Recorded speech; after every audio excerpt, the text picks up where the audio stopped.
Hemshech Beis, Volume 1, Chapter Tzadik Gimel 93.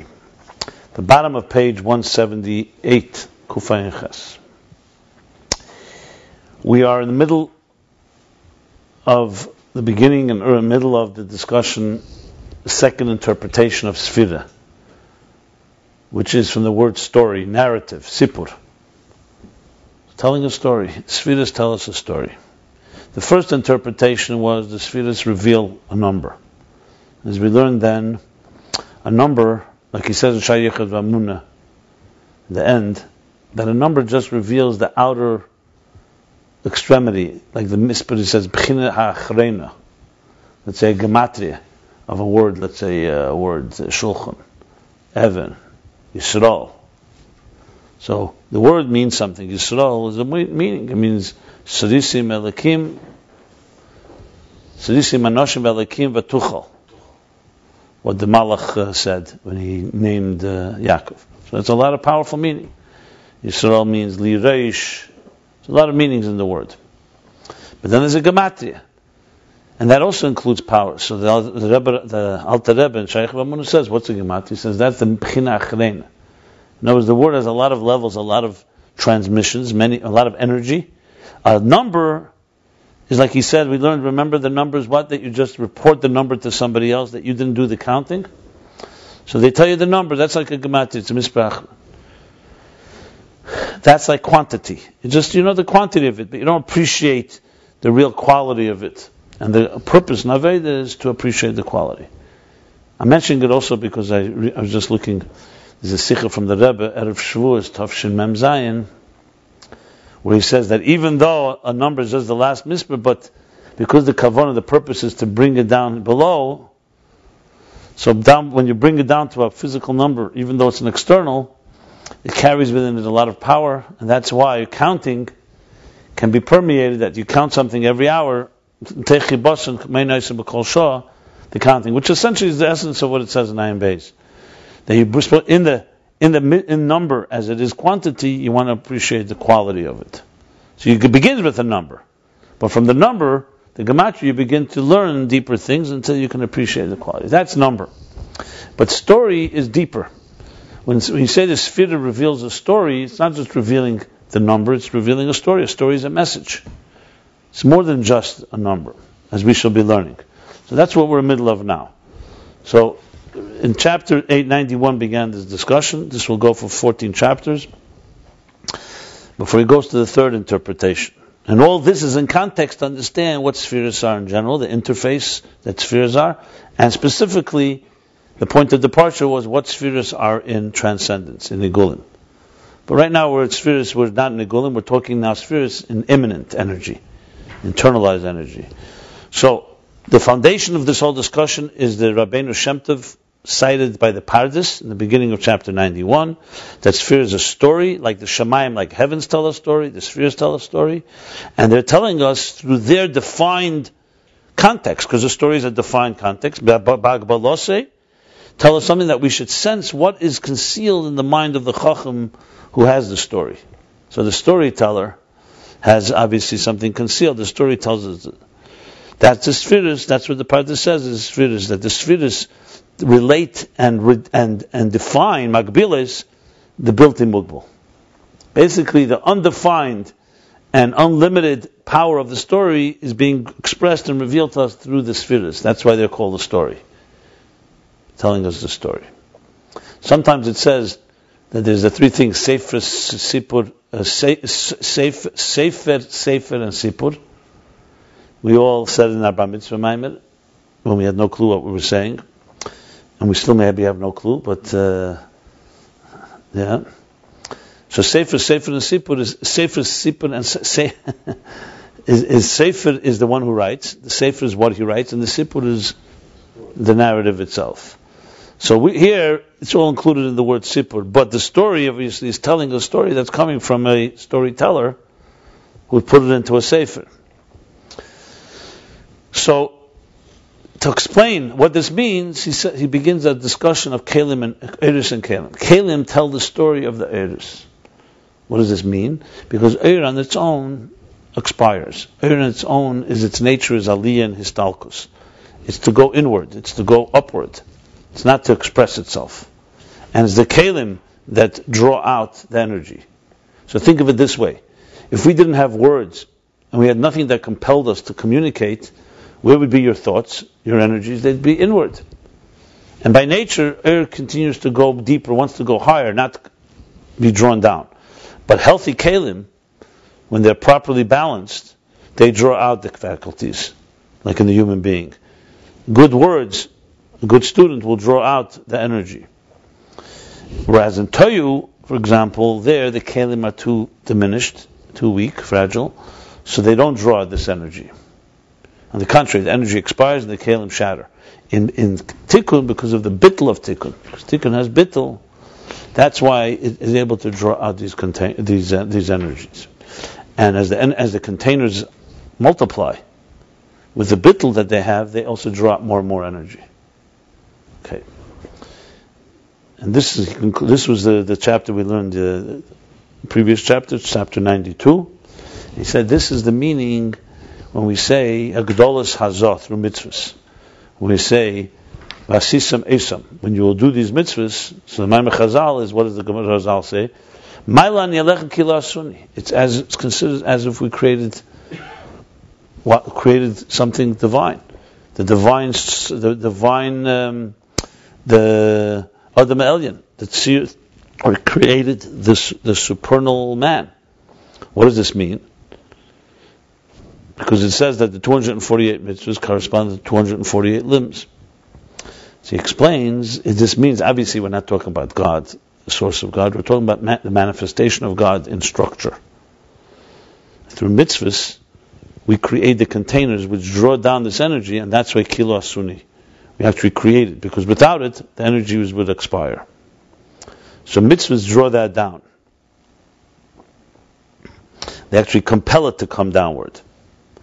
And Navayda, this is the work, Layam Oretz Chasid. Hes Layam Oretz Chasid. What does that mean? No kidding.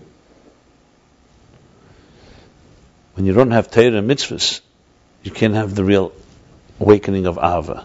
There's no chassidus, there's no chassid. The union of chassid and Ava, love, whether it's super rational love or rational love, cannot happen. So you need containers to draw down the energy. That's chapter 92, and now we move to 93. And all this is the context of the containers, all to make a case how containers reveal the energy, which is really this story is being revealed. So if someone asks you, for example, when you express yourself, you speak, you tell your story. Someone will say, is it the words the story, or is the story the message? Of course it's the message. The words are just instruments. But it's like trying to build a house without tools. You can have the dream, you can have the idea, you don't have a hammer and a nail and other objects, you're not going to get it done. So in our world, we sometimes worship the tools. But it's a message that's being conveyed through tools. But the kelim are the ones that draw out and tell the story. They reveal the story that's concealed within. So now we move to chapter 93. V'tama davar, bottom of 178.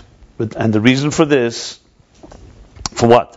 Masha kelim mamshichim mesa'eh, the reason that containers are the ones that generate or draw down or transmit mamshichim, draw the energy, hepech tivoi, which goes against the nature of the energy. As we said, light and energy, its nature is to rise. Talked about a flame. Eish, if it was not for the wick and the container, the flame would not be contained. So how does it have a power to do this? How does something have the power to change the nature of energy?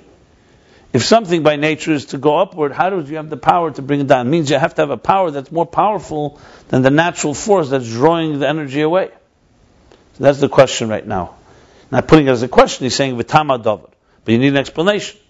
What gives it the power? How do kelim have such a power? And we know kelim are not as powerful as air. This is going to be the discussion now. How kelim have the power to reveal, or to draw down and bring down the airs.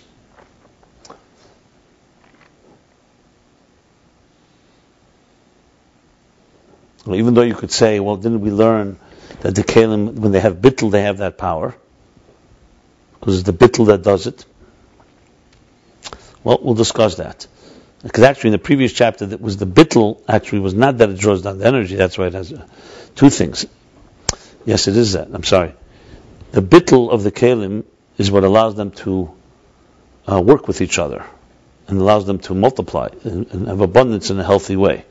But another thing he said about bittul, if you recall, that the air responds to the bittul of the keli to it. Since the keli is receptive to the energy in the light, that's why it responds. But obviously, this will be discussed in more detail. So the tamadavar, the reason for this is that the kelim, the containers, can draw down the energy opposite of their nature. Is because the root of the containers is higher than the energy itself. And what's their root? The root of the containers is from the transcendent energy. Lekach,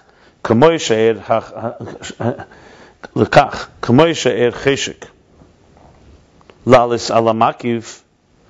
So just like the energy, the light, as we learned, cheshik, desires, has a deep yearning, cheshik, a deep desire to elevate toward the makif, because we said it wants to go back to its source.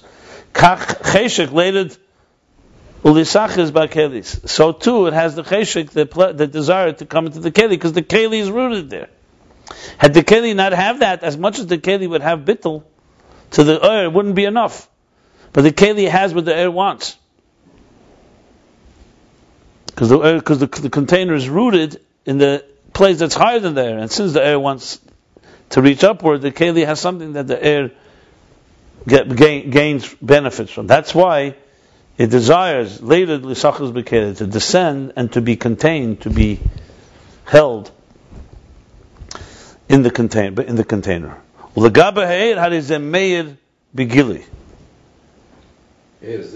Yeah, and the air, because it's air, because it's power, because it's sensitivity, this power of the keli, it radiates in a revealed way. So you have a full paradox here. The air sees something in the container itself does not see, because it goes on. Dehine, ba'kelim gufa, mashashoshim ukredim hu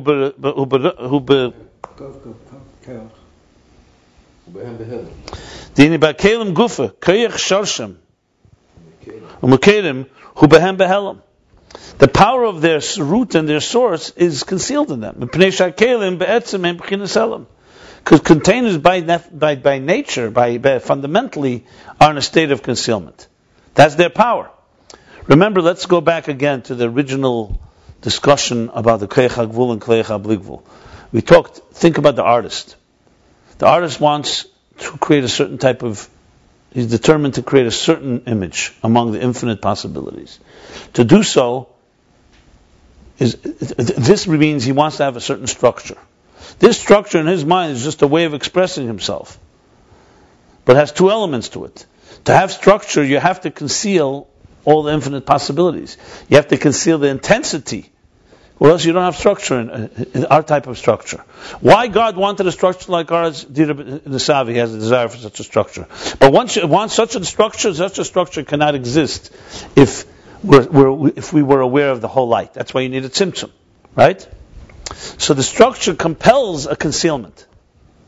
There's no concealment, not in logical terms, in our logic, the way we were created, there's no way that we could understand how we could be an independent entity if God's presence is completely full-blown and revealed. So not from God's perspective, from our perspective, from the student's perspective, the teacher has to be concealed. So the kelim, by definition, have to be concealed for them to serve their purpose. But it shouldn't be so what's wrong with that? Nothing's wrong with that, if we understand it. What's wrong is when the child doesn't understand why the father hid himself, and he thinks that the concealment is an end in itself. He stops looking. In other words, the real problems begin, as we learned in the previous Maimer, not the containers concealed. That's the way the structure emerges. And then God wants us not to be deceived by the concealment, and realize that the purpose is reveal the source. What happens is we take it seriously. We say, concealed? Oh, maybe there's nothing here. Maybe there is no God. So the concealment becomes an end in itself, instead of it being a motivator for us to work on revealing and not being deceived by it, we get deceived by it. Like the example, the father hides from the child in order to bring out his ingenuity. And he hides so well, the child says, where's the God? My God. After a while, he stops seeking, stops looking. Once he stops looking, then becomes a new reality. The reality of concealment, and you convince yourself, this is fine. Like the story with the Rebbe brings about, in the olden days where there was no air conditioning, in the hot days in Russia, people would go down to cellars below the ground to get some relief. So a chassid goes downstairs, and it's so dark also, there's no electricity. He says, it's so dark here. The other people, he didn't see them, they saw him because they were already used to it. So they said, don't worry, you'll come down, you'll get used to it soon. He says, that's what I'm worried about. I'm going to get used to it. That's what happens. And we start getting used to it, and we think, then we say, some cheshech le'er, you think that darkness is light, and bitterness is sweet, and the whole thing gets distorted. So the whole purpose was an expression of God's desire to build a structure, and now the structure has forgotten that there's an architect, because the architect concealed himself. So Kalim, by definition, have to be Helam. But that's also a power of God, and as a matter of fact, it's a greater power than the power of energy, because light reveals. In this context, what's light? Light is the word I want to use. The instrument, the channel of the artist that reveals what he wants in this piece of art. The beauty of it, the image of it. But the actual piece of art is a structure. Its purpose, its soul, so to speak, is the light. But its body is the structure. So the structure has in it the desire of the root, the ermakiv. But the structure itself doesn't see it. The energy paradoxically sees in the structure its root. And that's why it goes there. That's essentially what he's saying here. So Kalim be'etzem b'chinas Helam, because that's what they need to be, Helam, for them to fulfill their purpose. Eir is b'chinas Gili. Eir is a revealer. And therefore, the root and source of the container in the air makif, which is higher than the air primi, than immanent energy, is radiates in the air begili. And because of this, there's a cheshek, there's a desire, a strong desire. Cheshek is almost a lust in the energy later to descend and to radiate and to illuminate the container. Ki kol hashpa'at tzarich li is b'tshuka dafka le behechrich. And remember, the word he's using here is cheshek. It's an interesting word. He's not just saying it goes down, it wants to go down. Cheshek is deep desire. So he's saying because every hashpa'ah obviously means a healthy hashpa'ah. Every transmission has to be b'tshuka le behechrich. This is a good lesson from Mashpim. Has to be with a yearning, with a what are the words that we use for tshuka? For a yearning, a pining, specifically not compelled.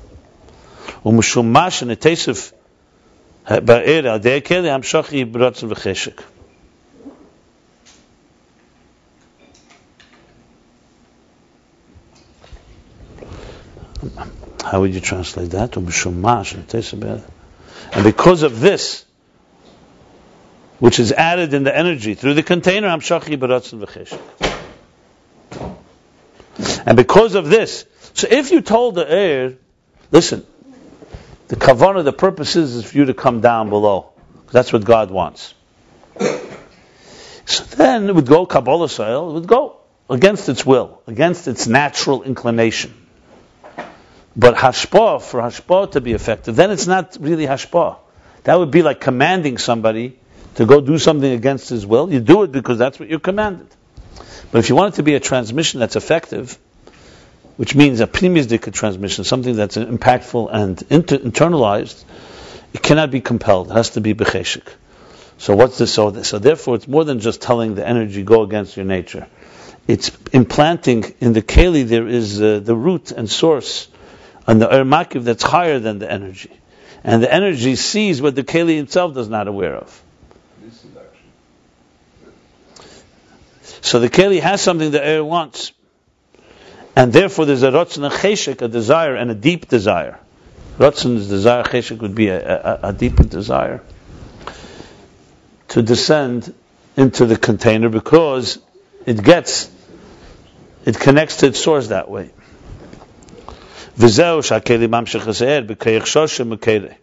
And this is what the container draws the energy with the power of its root and source. So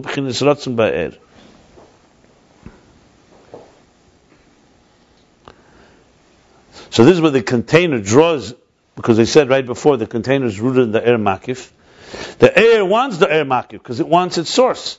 We said the air naturally elevates. Why does it elevate? Because it ascends to reach its source. But now it senses that the source is below it. So where does it go? So therefore there becomes a desire and to go into the keli. So in a way the air thinks it wants it because it doesn't feel it's a descent. It feels that that's where it gets the source. Because the kelim have that within them. Because that's what the source wants. What's the keli's deal?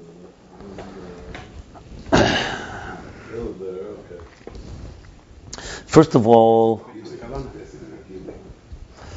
what does the keli have to do? What do you mean? What does it get out of it? The keli doesn't have a nature of going up or down. I mean, occasionally the nature is to going down. Keli, oyer. Doesn't the keli go up? That's avodah. So number one is, I would say, who says the keli wants something? Number one. Number two, I mean, the keli gets the air. It gets fulfillment. It realizes. This isn't a business deal where everybody has to get something here. This is.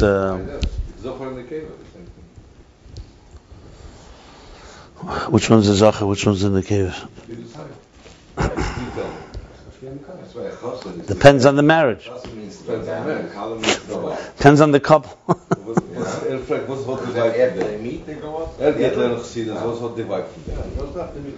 No, the vibe of Ganesh when I get Lennox to this. The vibe of that is when I get to the vibe and help it. It's like Yehuda going up to Yosef. If you go wash the dishes, that's what we're talking about. Now, coming to Lennox, this is the air doing what it wants, not that it goes to the keli. That's the opposite.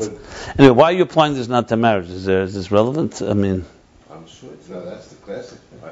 Don't you think it's relevant? No, it's one example. It's true, but it always complicates matters because it gets too personal. Yehuda going up to Yosef, that's not personal. Yehuda goes up to the example. That's your style of learning Chassidus to apply it to Yehuda. Absolutely fine. So what's the application? Let's go. The application is pashut. Here's the other way around. Here it's no. For the air to go to the keli means the air is not doing what it wants. So tell me. Okay, no, but so how does it come? But what's the teva and air is laliyah? It's being drawn to it. No, how do you explain the two? The answer is very simple. The nature of air is it wants the gili. It wants to go to its source. And that's what it does. Because even after this, the teva air doesn't change. It doesn't suddenly turn upside down. It still goes upward. Why? Even when it's going to the keli, it's still, take away the keli, the air will imstalik. Why? Because the nature of air is to go to its source. But there's something that God implanted that changes the whole equation. He created a situation where the source, in some way, is concealed in the keli. So the air is it's almost like a confusing thing. On one hand, its nature is to go there, and suddenly it's told it's down there. So it will go, but it won't go. It goes. The end it's with cheshik, but it doesn't go on its own. It has to be told that this is where it is, and then it realizes that. But it's still a It's a dual property in the air at the end of the day. He's not saying that right now. Right now, he's talking about why the power of the kelim is to draw down the air. But look, let me ask you a question. Why without the kelim will the air not go down? Why doesn't it see it then? Let's say there's no kelim. Why doesn't the air itself know that to find my root I have to go down? Because the kelim have to be there for it to recognize. It would be like a teacher. Once there's a student that's drawing out from him, then he has the pleasure to do it. But if there's no student there, he's not going to figure it out on his own. Because air by nature goes where it naturally gravitates to the source. It goes upward. Its nature is ruach adam el lamayla. That's how it is. Nature is up. Then suddenly a keli appears, and God says to the air, "Go there," and the air suddenly realizes, "Hey, that there has in it the source." So that is also, it's not a natural message, that's not naturally embedded in the air until the keli reminds. That's the whole point of what a keli does. Because if not, you could just say the whole thing, everything the air does, everything on its own. There is and it's healthy this way, because the air has to retain, remember, if the air gets too comfortable with the keli, it's also not healthy. The air has to retain it, because the air has to elevate the keli, has to reveal it in the keli. The air suddenly says, you know what, I love this keli thing. My root is here. I have my cake and I eat it too. I can come down, and I also have the root. That's no. The air has to now work and elevating it all. So it's not just that's why I said it's not just some type of nice deal going on here. The air has a job to do. Well, I don't understand this. The air is not a thing on its own. The air is not an accident. It comes from the moor. In other words, it's the moor that is in full control all the time. It's not like the air. That's correct. That's true. That's good. Good point. But he's not talking about air, but we're talking about but God, that Moyer chose that he wanted the air to have certain properties. So it's not the air. So basically it's a combination. So it's the Moyer again. You want to this help to say like this: it's the power of the Moyer in the oil. There's the power of the Moyer in the Kalim. Yeah. So it's called that. What's in the matter of words? The artist is all over. It's not, we're talking about the actual. And the combination is also the science. Yeah, but there's one little thing you have to forget. There's us. We have the will to determine that to forget, to stop looking for the artist. That's where it gets messy. So then suddenly, yes, of course there's the power. All this comes from God, but He made it in a way that there's a structure that needs to recognize the air within it. And look, you have also like this. In Aveda, you see it more clearly. You have people, for example, Nafshe Choshke B'Teira, Benazai, that doesn't want to get married, doesn't want to come into Tachtenim. The Maraglib didn't want to go into Eretz Yisrael. That's an example. Why? Because they wanted Eir. They wanted their source. So there's right. Eir L'Mayla doesn't have such Bechira, but the personality of Eir can create a situation that someone who's air-oriented, energy-oriented, wants the source. They're not interested in coming down. And it's Eretz Echel Sheshveh. Air is very frightened of the concealment. Doesn't like the containers. But then, when the container comes and is appropriately prepares itself, remember the container has to do work here. Has to also have a bittul to the air. Then, when the air comes down, at the end of the day, the air is not just going purely forced. There is an element that it's seeing the source there. But it still doesn't mean it's just an easy journey. I mean, he's not qualifying yet, but he's going to qualify it, I'm sure, somewhere. Because listen, the Mishnah says, Al Kor Chatachai, so how can you say it's not Behechlech and Mitacheshik? The answer is, once the containers have let the air, the energy know I'm here, and the air sees it, it recognizes something. The question also, you could say the air doesn't even recognize it consciously. Maybe it just senses it. It senses that there is a... But we don't have to go further. Let's just stick to what the point. The point you all want to get to is that kelim are revealing air. What's the power they do so? And that's why. Because here's the simple question. The question is not what air is doing. The question is how does kelim have the power to draw air, energy, in a way that's not purely forced. The answer is because it has within it the root and source. That's the bottom line. Source and root.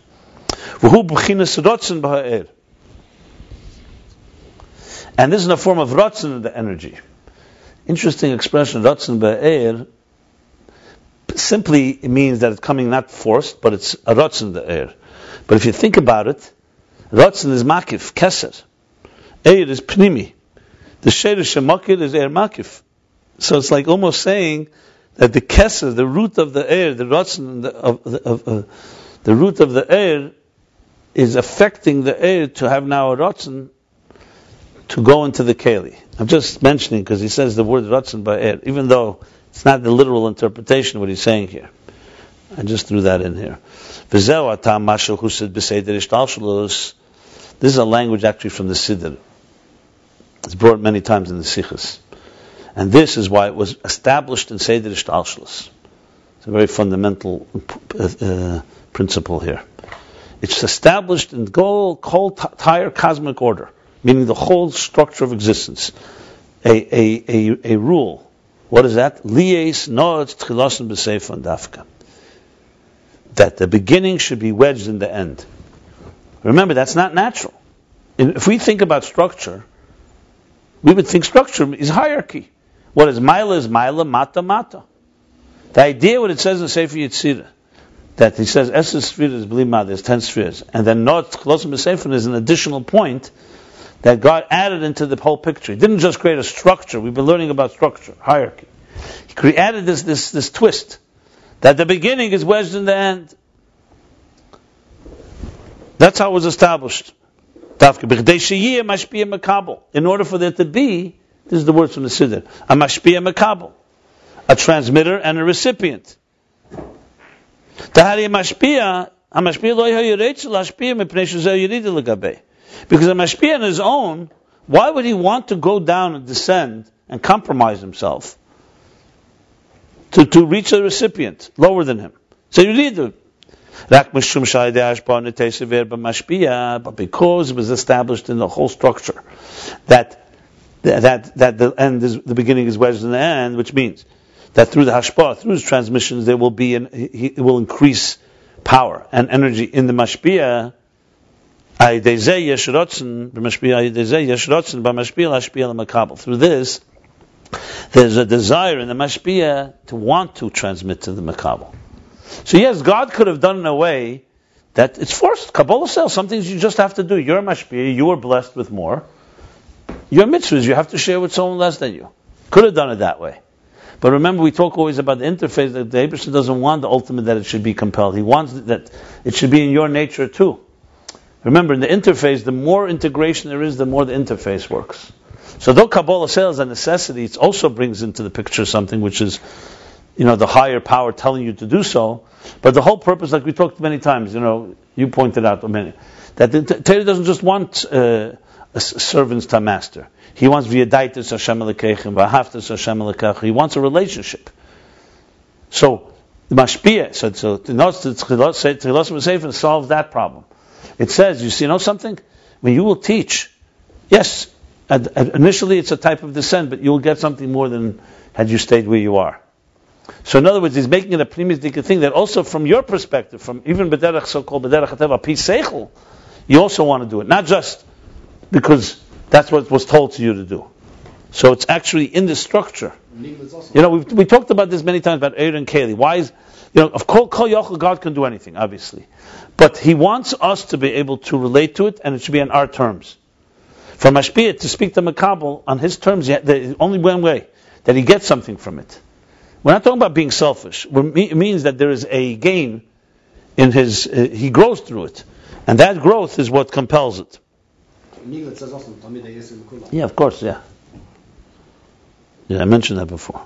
He does mention the Siddur. Like he says in the Siddur, in the Drush, in the discourse that follows Aleinu, this thing. That why was it established in Seder Shtalshalos, this idea of the beginning is wedged in the end, in order to have Mashpia Makabel. Because you have, for example, the expression in Mashpia Makabel, there's also in the Medrash.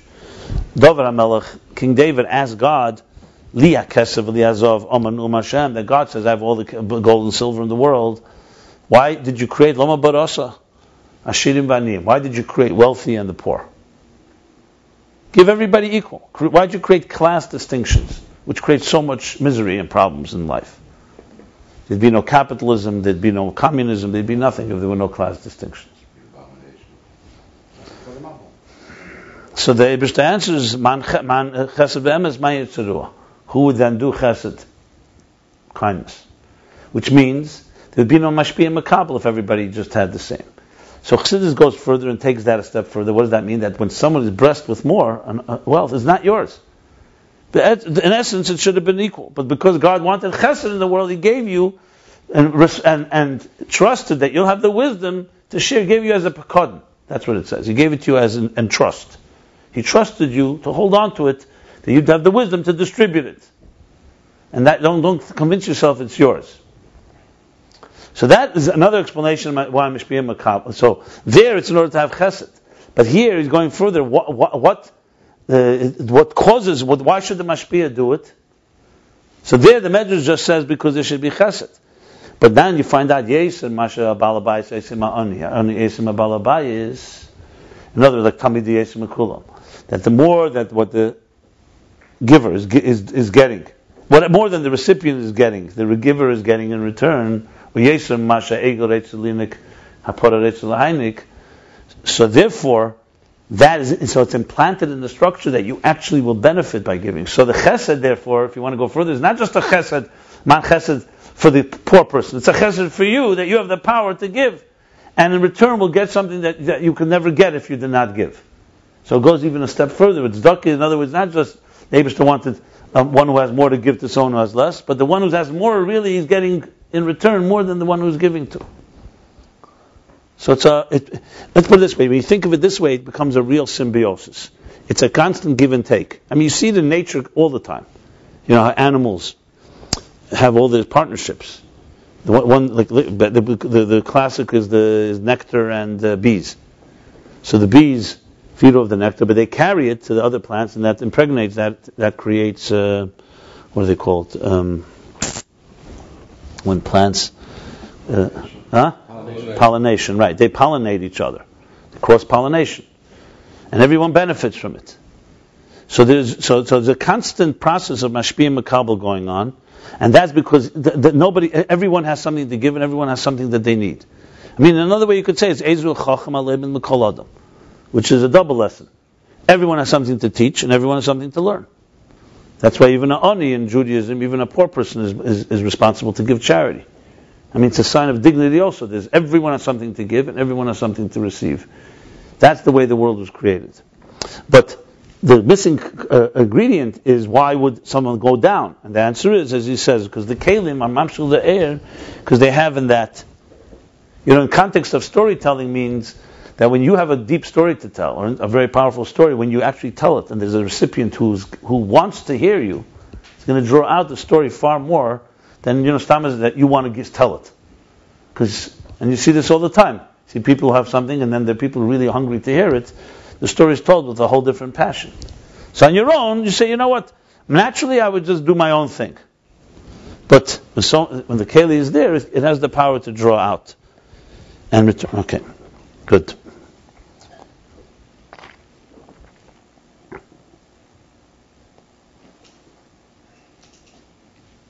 As you see, all these things are far more understood when you bring examples from our own lives, where you see how it plays itself out. We all know this.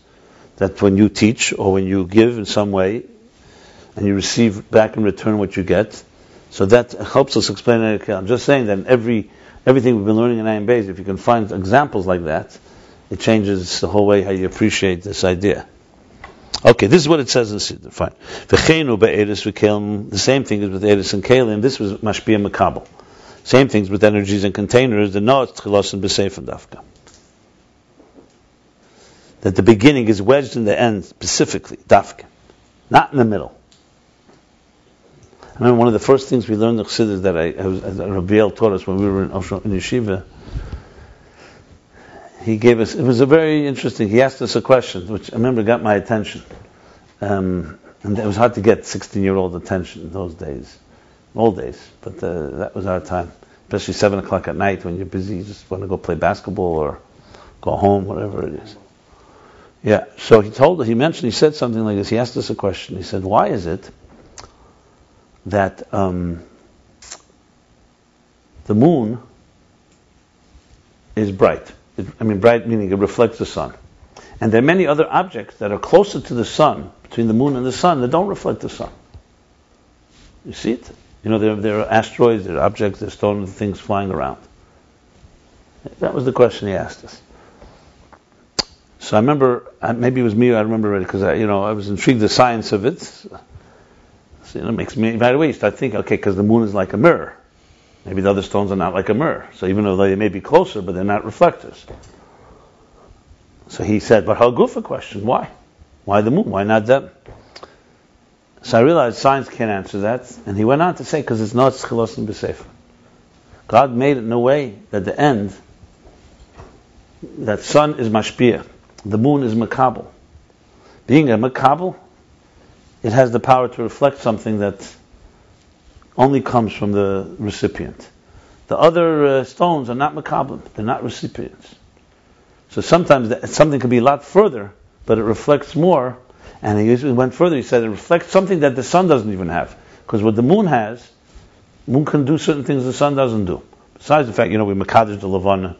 But moonlight, there's certain things that grow to moonlight, Memeget for Shemesh, things that grow to moonlight. Right now, they're all talking, today's a full moon. Right? Full moon. Yeah. So, and then as some wise people say, you see two people in love, you never see them staring at a moon. At the sun. You see them staring at the moon. The moon is a romantic element. Huh? Yeah, but even if they weren't, they don't, with sunglasses, they don't do that. So the moon has its own mystique. Has its own mystique. By the way, you all didn't hear my big chachma before, so I want to say that. For me, when I hear all the reports about the hurricane, it reminds me of one pasuk, the second pasuk in the Torah, V'ruach merachefes elikim al pnei hamayim. Ruach elikim merachefes al pnei hamayim. The wind of God hovers over the waters. That's a hurricane, Ruchi shel Mashiach, and that's it. And everyone's afraid of it. It's in the past, no? Everyone's afraid of it. Last one like this was 1938, before the Holocaust. No, the first one was 38.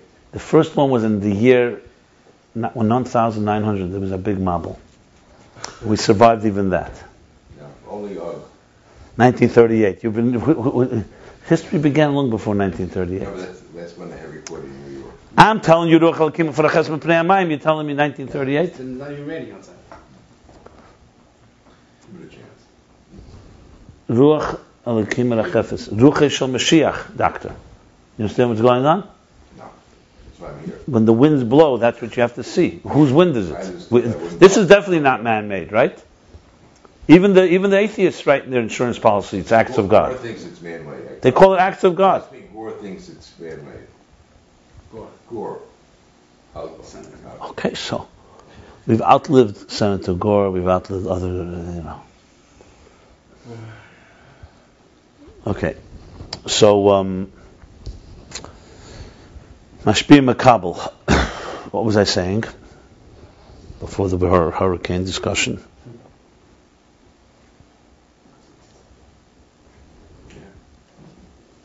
What was I just saying?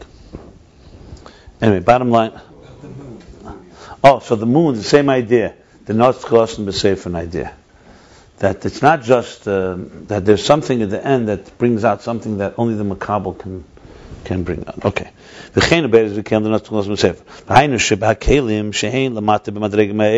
in the containers, which they are clearly in the hierarchy lower than the energies. As I discussed before, Eir is the soul of something. Energy.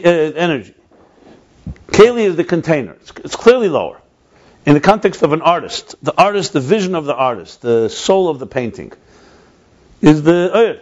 The Keli is the structure. The structure, by definition, has to be concealed. It has to conceal the energy. So it's lower than the Eiris. But, however, yesh behem dafke keyachas chola. But they have in them dafke the containers, the structure, which is lower than the energy in the context of revelation, have within them wedged the keyach, the power of the beginning. That's why we have bechira. I don't know about that. I don't know what you mean by that exactly. But okay. So they have some divisions in the beginning. Interesting. Yeah. The hainu shabakelim shelamat. Okay. The hainu dakeir the Eidin Sof shelamat min ha'eres ubakelim dafke, which means that the power of Eidin Sof, of the infinite divine energy, that's higher than the energies, higher than the Eidin premium, the internal energy, meaning the kav, where it's rooted in the 10 hidden spheres, is specifically in the containers. In order that the energy should descend and transmit to radiate and illuminate the container. And this transmission is by desire and with pleasure, you can say. Cheshek, desire. I'm trying to think of deep desire. No other word for it. What other words can we use for desire? Glust, yeah, understand, like a yearning, a pining. Okay. Because why does it have a desire and a cheshek and pleasure to go there? Because through it, the air increases. Like it says elsewhere. So he's answered with this, the tam. Why Kalim have the power to draw out the energies against their natural tendency, which is to go upward and to expire. So we find from this, we conclude from this, we extract from all this, the lula hakelim that were not for the containers, lula, without the containers, but not for the containers, the energy would expire upward. It would disappear. It would ascend and expire upward.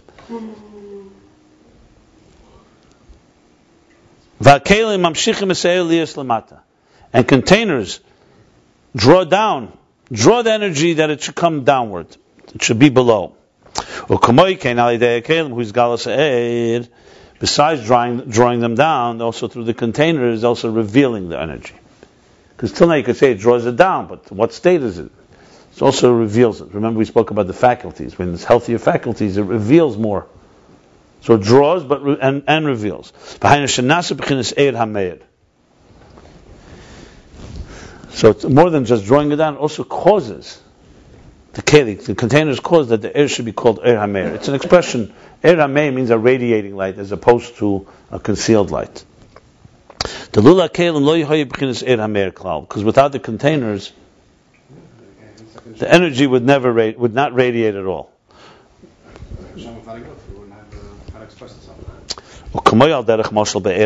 Like for example, in the light of a flame, for it to shine, for it to radiate, illuminate, you need to have something in that davar hanechas. You need something that holds it, that contains it, meaning a wick and fuel. Because when the eish, fire, when it expires and is like leaves from the wick, it doesn't radiate. So specifically the keli that makes it shine. So besides that the keli draws it down, it also makes it illuminate. The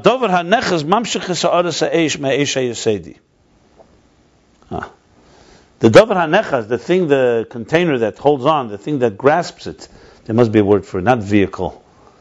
Vehicle is one word. When you say an agent, not an agent, not a catalyst. No,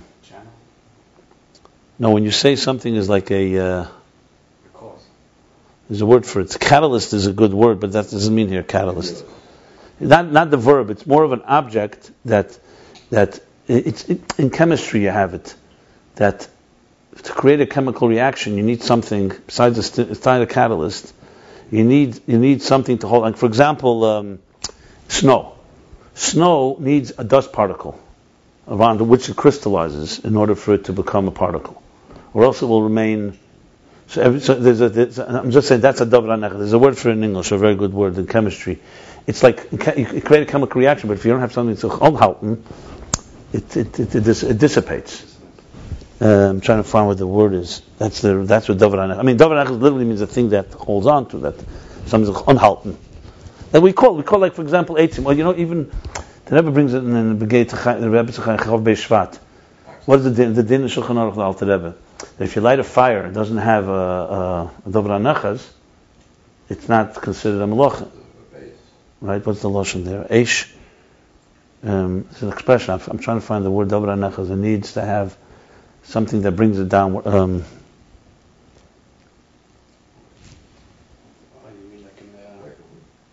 It's a din poshet. Okay. Well, a wick is the correct word when it comes to fire. But wick, yeah. Anyway, it's a grounding force basically. It's a not grounding. It's a thing that holds on to you. There's a word for it, like a holder. It's almost like a holder. It's like a candle holder. It's like a we call it yad hakli. What's the yad hakli? It's a handle. It's like a handle. Basically a handle. So you have to have something that holds on. Okay, fine. I'm just looking for the English words. It's all right.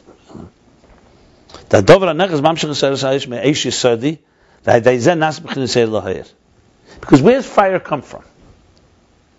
So I don't know how the scientists explain it, but fire, where does it come from? Because a wick doesn't create fire. Fuel doesn't create fire. Fuel and wick hold on to fire, but fire is a force. Is a force. So the way Torah looks at it is as Yisoda Eish, and you'll see he's going to say clearly that it's not fire. Yisoda Eish is like the root of fire, the source of fire. And fuel and so on, when you strike, let's say, a match, or you strike a spark, you're able to draw down that fire, and it's the container, the handle, Dovra Nechas, that makes it radiate. Without that, it expires, it goes back to the so-called Eishei Yesedi. Here's what he's going to say right now. As it's known that the Eishei Yesedi is fundamentally dark. It's not bright, it doesn't have fire, it doesn't have any light even. I don't know if this is from the Rambam. When the Rambam speaks Dal Yisei, does he say that? That's Etzem Choshuch? Doesn't say that. But it definitely says in Sfarim, for sure. That means that's not air. It's not light as we know it.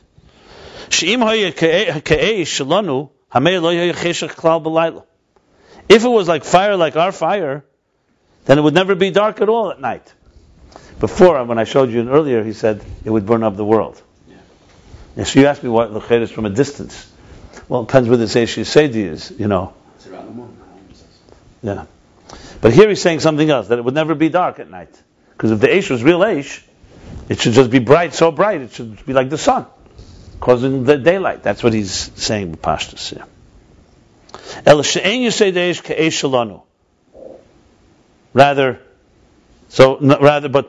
the Yisoda Eish, the element of fire, is not like our fire, because it's very spiritual. And it's not from the same personality of our fire. And it's still early. It's still higher than a state of illumination as we know it as fire, as light. So also the Eish that transmitted from the Yisoda Eish. So the fire that's transmitted from it also does not radiate. Unless it has a container. Because the way it transmits from its source is in a close fashion. In other words, it's not with a jump, but it's close. Therefore,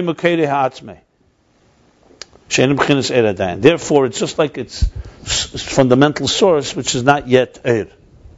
Just like the Yisoda Eish, it doesn't radiate. So also the energy on its own, the light that comes from it, the fire that comes from it, also doesn't radiate.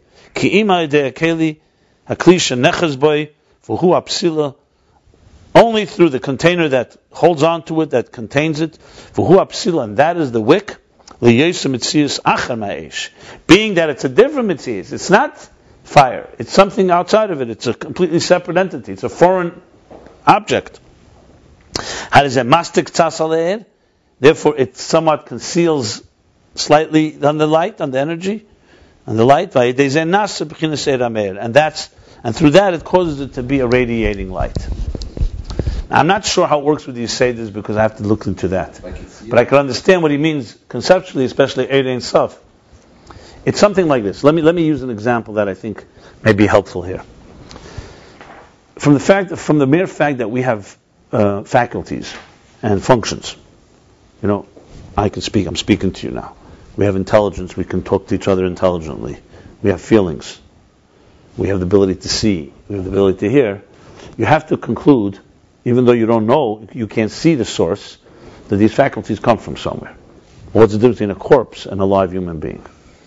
I'm not getting down to full analysis, but clearly there's a life force. An energy, an electricity. What's the difference between a light bulb that's on and a light bulb that's off? One has a flow of energy going through it, one doesn't. We only see the result. What's the result of a light bulb? Light. What's the result of a spirit working through us? Our faculties. It's Ir HaNefesh, Ir V'Chayisen. I'm just using an example. If you go into the soul, if you were able to so-called I'm just saying it hypothetically, because obviously not possible. A human being you can dissect the human being body, but they're not going to find the Koyach Hariyah in the eye. They'll find the nerves, they'll find the blood vessels, they'll find all the elements of it. But let's, for example, say we can enter into where does the power of sight come from? What would you see? You wouldn't see sight. You wouldn't even know what we see. You'd see a form of energy. I don't mean physically see, I'm just trying to identify it. When does it become vision, as we know it, physical vision, when it enters a physical eye? A physical eye which is absolutely opposite of the spirit within it. We know that for sure, because you see a dead person has the same eye, and he doesn't see. Neshamas may see, but they don't see the way we see. Fine, but it's not. My point is that if you go to the source of it, the paradox is, if you go to the source of it, it doesn't look at all what it looks like when it's actualized. You need to have a body. It's like you need a glove for the hand to express itself. The same thing, so you need a body. Because the Eish Yisedi is definitely the example that he's using here. But since we don't relate to that, so I'm just trying to example. In other words, so in the root of Koyach Hariyah doesn't look like sight as we know it, but it's the power of it. It's actually chesed. Exactly. That's what he's saying. And actually the thing is black. We spoke about that yesterday, Saginot, right. So, yeah. But the bottom line is the Keli, by concealing the so-called intensity or the ruchnius of the spirit, is what reveals it. Reveals it to us. But remember, from the perspective of light, of the Eir, it may be more real where it is. Right. The fact that the reason it comes down is because it sees that it has its source it can find here. But on its own, it's definitely more natural to be in its own domain. There's a lot of it starts from near-death experiences of the products and stuff that we're able to see in their bodies and all that. Yeah. Yeah. Anyway, I'm not even going to the supernatural here. I'm talking very basic stuff here. So that's what he's saying here. So Eish Yisedi on its own is not even fire. The energy that comes from it is also not fire. It's through a foreign object. A davar shechutz mimenu, like it says, mitzias acher, that conceals on it, that brings it out to radiate. He's basically saying that the Eish is out there, and it's just you need the right keli to be megala. It's like the radio. Like I just said, they're very similar. Like I said, just like you have in your soul, you have powers, and you need the container to bring it out. So if the radio waves are out there, you just need a radio to pick it up. A transmitter, yeah. Or generator, yeah. A receiver. It's the same idea with the Eish. Oh, that's, yeah. Yep.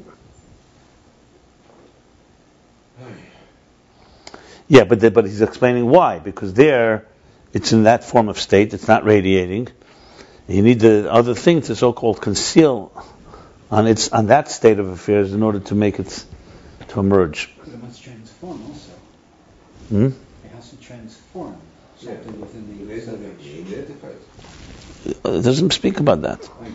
But why does it? You're hiding its nature, but therefore you can have light. So what does it mean? You're hiding its nature. If you hide its nature, you shouldn't have anything.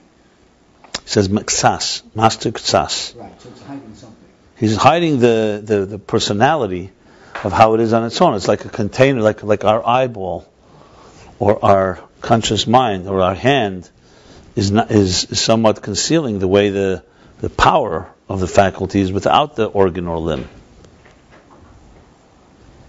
It's inherent in the sort of age that the beginning.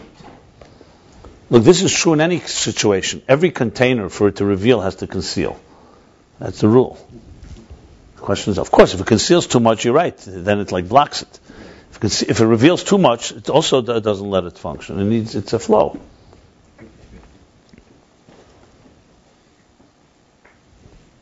Okay. Well, Kamaykin Yuval this is the example of Yisod the Eish with fire. He gave the example, like he said. It was all an example of the last 15 lines. Now he goes back. Kamaykin Yuval the same thing we'll understand above. The Bechinas Atzmus Hamaitzel, the essence of the emanator. God, in other words, he's not in the category of energy at all, light at all. Yashash cheshech sisre. You have formed. You have Yoshas is translated as you have set, Plessed, yeah. Darkness, which susrek, which conceals. Concealment.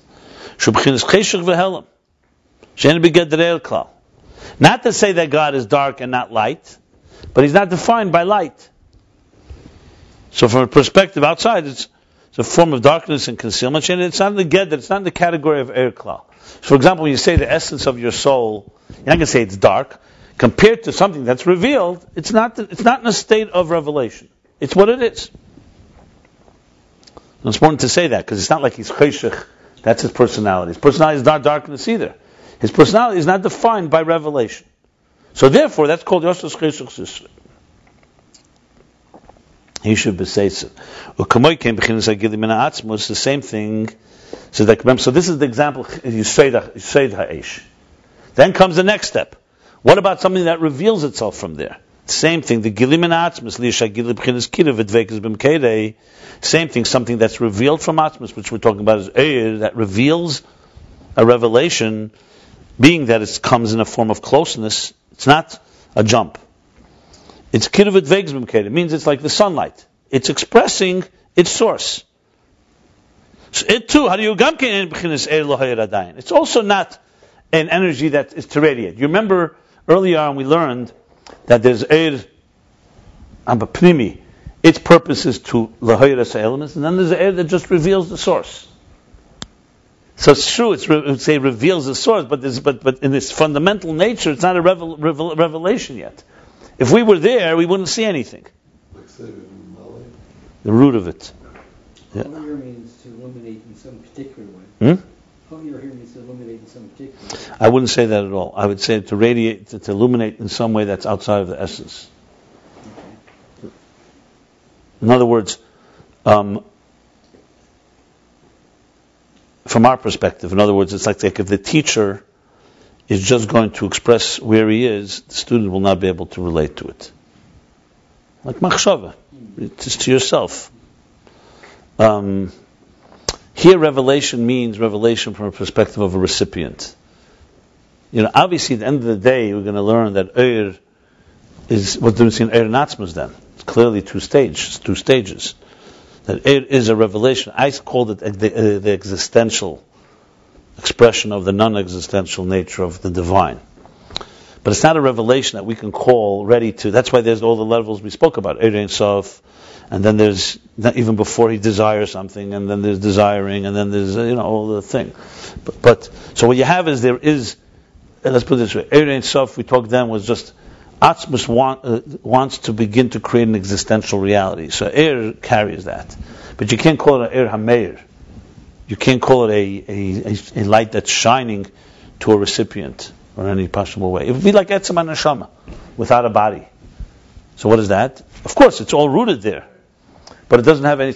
I would say here there's no expression of the energy, if you want to put it that way. There's no expression.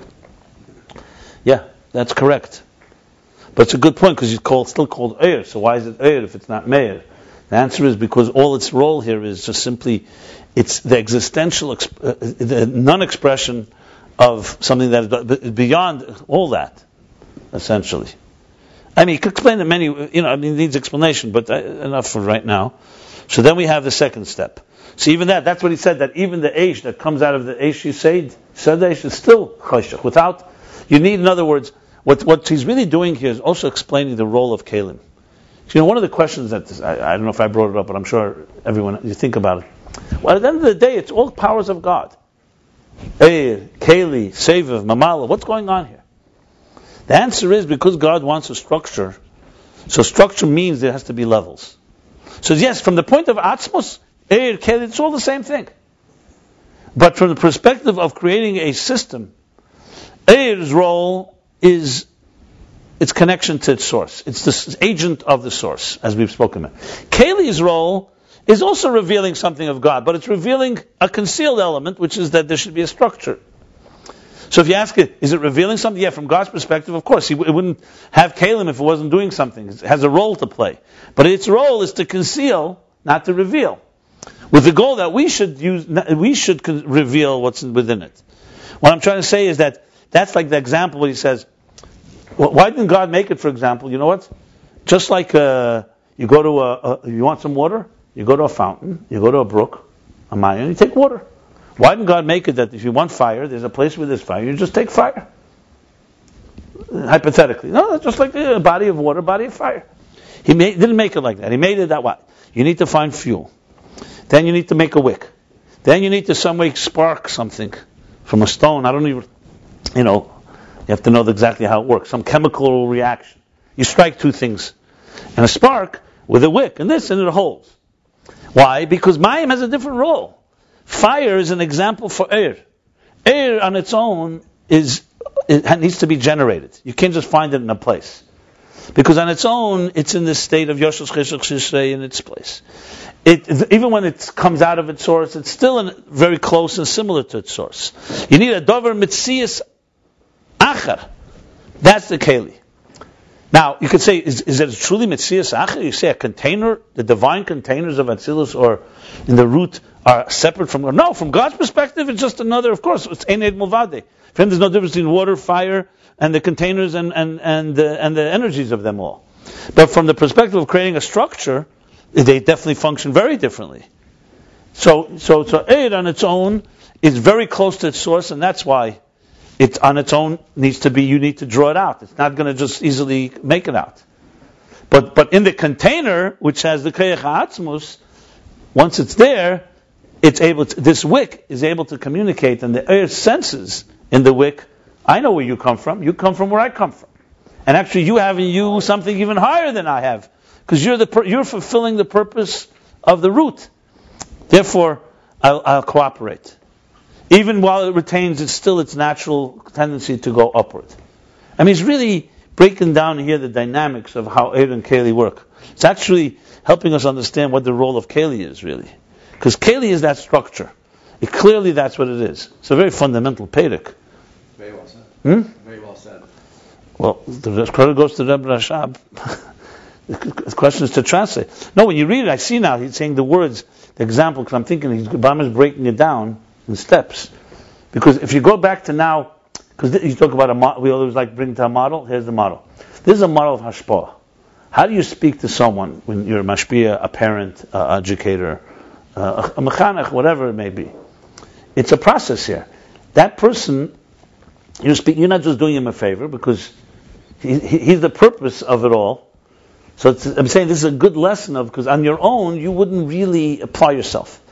Okay, so you apply yourself maybe out of benevolence, but it's also how you apply yourself in a real way. It's not just it's a real. In other words, what I'm trying to say is a real.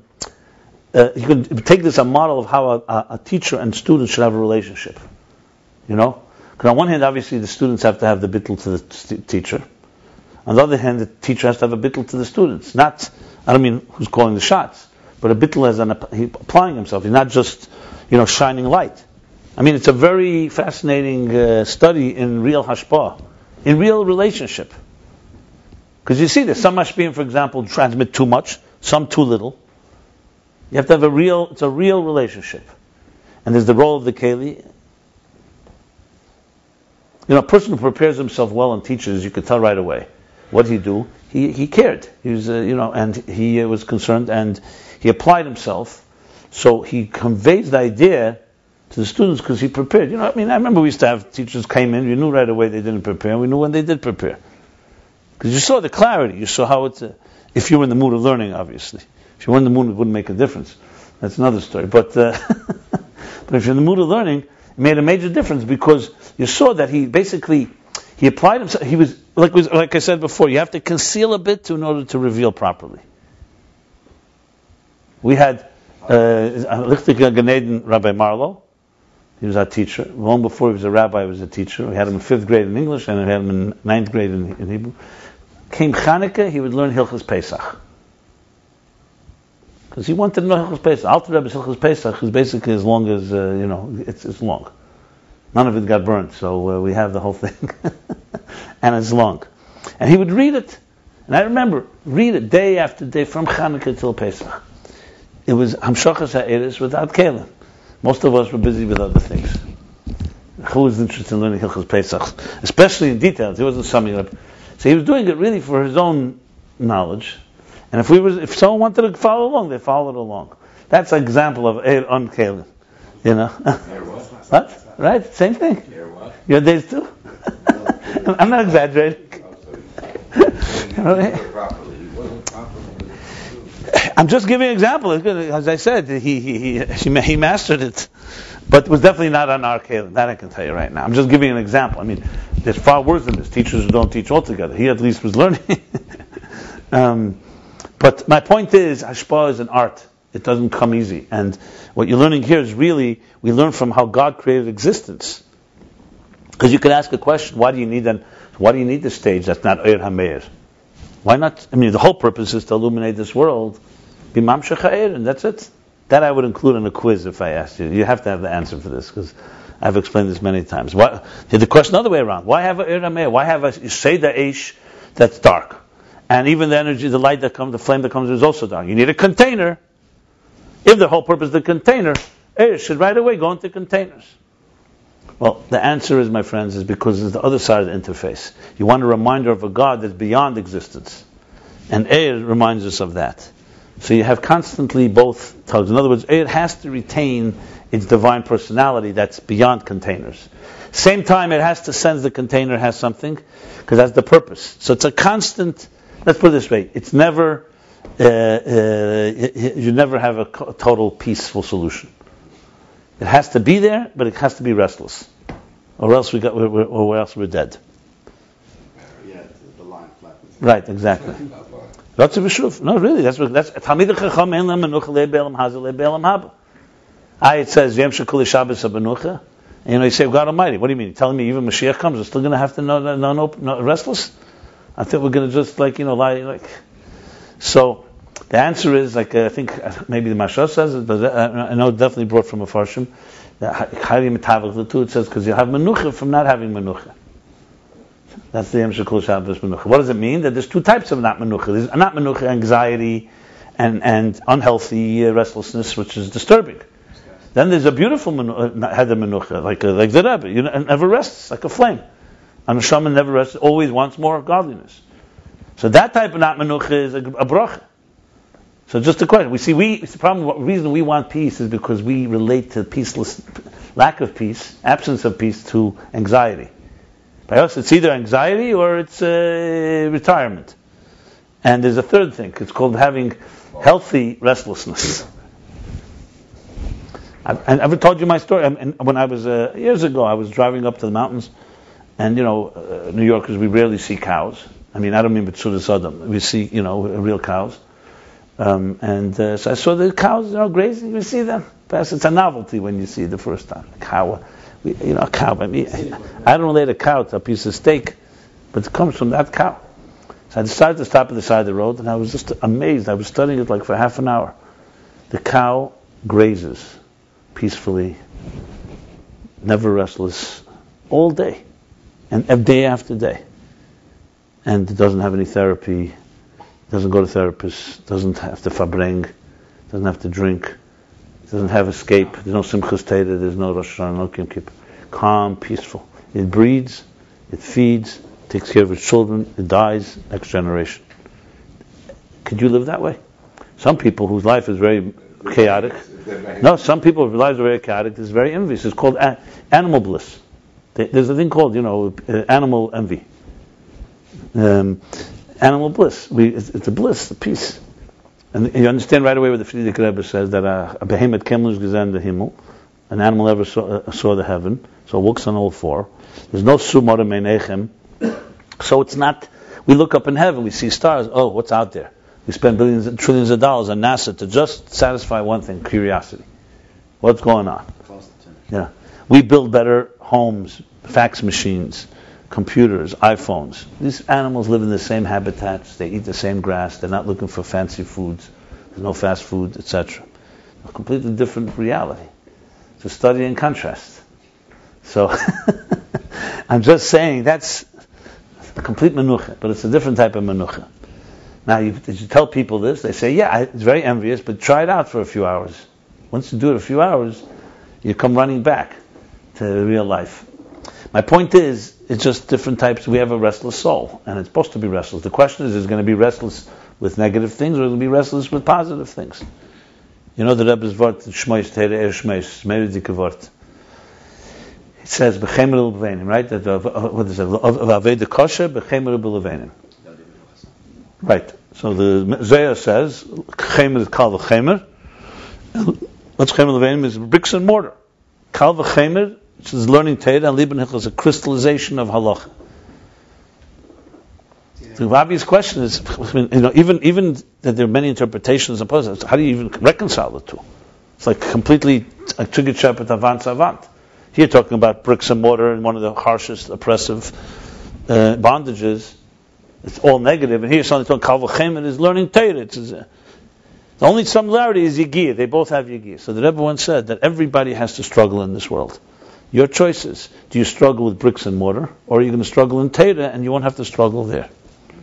So I use it very much. Psychological is a brilliant idea because you tell people, we're not talking about trying to get rid of your anxiety. Fill your life with something that you have passion, excitement, and you're restless about in a good way, and automatically pushes away time to be agonized over the negative. And it's true. In Torah Shalom, the Rebbe Rashab says something great, unbelievable. Well, great. It's very powerful. You ever see this line, Torah Shalom? He says to Chassid, it's very harsh words, but it's he says, I'll say it in Yiddish, he says, as I think alle darfen gebrochen werden in der Welt. Everybody has to be broken in this world. Break yourself. Weil wenn brecht, when God does, sometimes it's anrachmanis. It's without, so break yourself before you're broken, basically. Pretty strong aces. Yeah.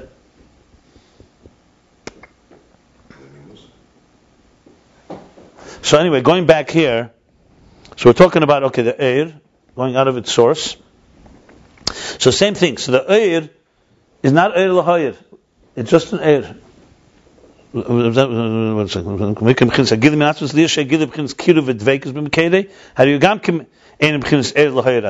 Like you said before by the mashal. So there's like three stages. There's Yesod Eish. There's the Eish that's Bekiruv to its source that's still also Choshech. And then there's the Metzias Acher, which is from the fire, another personality which is that conceals some. That's the wick. Here too, there's Etzem Hamaitzel, Atzmus Hamaitzel. That's the source. There's the air that comes out of it, but it's still because of its closeness, and it's similar to the source, which means it doesn't yet reveal.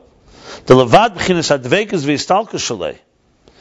Besides its Dveikus and Istalkus Shalei, meaning besides its being cleaving, and it's Istalkus Shalei, meaning Istalkus means constantly going away. It's constantly yearning. It's ascending. Yeah, ascending, but it's even more. Istalkus means expiration. It means it's constantly in a state of not wanting to stay where it is, basically elevating upward. Shalei legabe mekere, toward its source. D'mishum zeh. He's saying alavad. There's two things. Still the first one. The mishum zeh is gileadayin, and therefore it's not yet revealed. Val derech aided the tarid lemivla. It's a good example. That means while you're busy absorbing, you can't be busy transmitting. So the air is in a state of absorption. It's excellent, and that helps tremendously. You know what I'm saying? Because it gives you an understanding. No, because it wants its source. It's in the Dveikus. It's the air is all it's interested is the source, and the source is beyond Gili. So the air also goes. The air is busy going to its teacher. Can't be busy going to its student, basically. Oh, that's going to be through. But one second. But there's a levad zeis. There's two things. This is first the levad zeis that o canal shabe'eru teva aliyah. As we discussed earlier, that energy, light, is in the nature of aliyah. Here's the levad zeis. Hine mitzad etzem ulchusei. So besides it's being drawn to its source, and that not allowing it therefore to reveal. Besides that, it's etzem ulchusei, the personality itself. Li yesib b'chinas gili hadovuk b'meked eine be'erech eradayin. Being that it's in a state of gili hadovik, a revelation that's bound, cleaved to its source, it's not yet in a form of oir. We have to explain the distinction here. It's a very subtle distinction. He's saying one, let's take, I think teacher-student would be a good example. You have here a student. Let's explain it. He says, Okay, fine. But I want to just say 1 second because you're going to go to the Keli. 1 second. So here we have like this. Levadze is besides. So you have here a teacher who has potential students, but this teacher also is a teacher, which is his source. So does he want to go hear his Rebbe, or is going to go busy with his students? So obviously on his own, his greatest pleasure and his greatest place is to go to its source. And when he's going to the source, you're busy absorbing from your source, you can't be busy transmitting. I did the Chod Lemivla. So that's one aspect of it. So there's no Gili there. I would say that's more from the Gavra point of view. The Gavra is in a state of, it's like, sometimes it says like, what does it say? Like when the Makabel is facing the Mashpia, instead of facing below, like Malchus is being receiving from the spheres before it's being Mashpia below. So in that state, that's from the point of view of Gavra, the person, the entity, the so-called individual. Then there's the Chefza. That's what he's saying. Also, it's Etzem Madrege. Even besides that, it's in a state of receiving from the Gavra. Chefza means any mitzvah you have is, let's say, like the classic joke goes Reb Chaim from Reb Chaim Brisker would say that the difference between a person who's alive and a person who's dead is that a Gavra became a Chefza, essentially. Never heard that? That's how it anyway, the point I'm making here, but there's also, that's the perspective of the personality of the student who's reaching toward into the teacher. But then there's the individual, then there's the thing itself. He says also, the etzem mahus, the personality of Eir itself, is not Eir yet. Because you could argue, you know what? The only reason it's not Eir is because it feels its teacher is here. So it feels its teacher, it has no, like, so to speak. But if the Rebbe was not there, it'd be naturally going. So he says, no, even its etzem mahus is not yet Eir. That's what he's saying, two things in it. So it's higher than or within the Meyer? No, this is those levels there. This is could be outside of the Meyer even, not higher than. There's no higher than within the Meyer. There's only the Meyer after that. I mean, there's the that's complete. I mean, there's places. It's all levels of how much the senses its source. Depends what he means by within. Lifnei Tzimtzum, everything is like within them. You can't call that R already, so I thought maybe it's higher. Here, either way, I don't know what you mean by within. Even Lifnei Tzimtzum in general is called already within the Moyer. You talk about mamish within. I know what you mean within Atzmas mamish. Anyway, so what happens? It's only through the containers that the energy actually, because both energy itself and being drawn into its source and it's busy with being absorbing, the container on the other hand, because it's a concealed state, obviously, it's outside the seas. He's going to explain why. That's only through the containers does the air become an air that radiates. Because the containers are levush shamaylam k'tzas ala air, like he said before k'tzas. Before he called mitzias achar shemaster k'tzas. Here he's using the words. It's a separate entity that conceals somewhat. Here he's saying the kelim are like a levush, like a garment that conceal k'tzas. It doesn't say a lot. It conceals somewhat on the air. And through that, the energy becomes an energy that can radiate. Like illuminate. It's like having an invisible man. The only time you see him is when he puts on clothes. And you see You could say that. Some say that's like the Higgs boson that they discovered. It's everywhere, but you can't see it until it interacts with something else. You sometimes get the muscle of a projector where you put the... I wouldn't use that there because the projector there is a light that's shining. So here you have to speak about an example where there's here more etzem nefesh is a good example, like the other keiches on the neshama and stuff like that, or you say the eish. In psychological terms, it's when the student is in the presence of the teacher, or even if he's not in the presence of the teacher, he's in his state of mind. He's completely absorbed with his source. He's busy with the source, not busy with but the keli is what, so to speak, draws him out.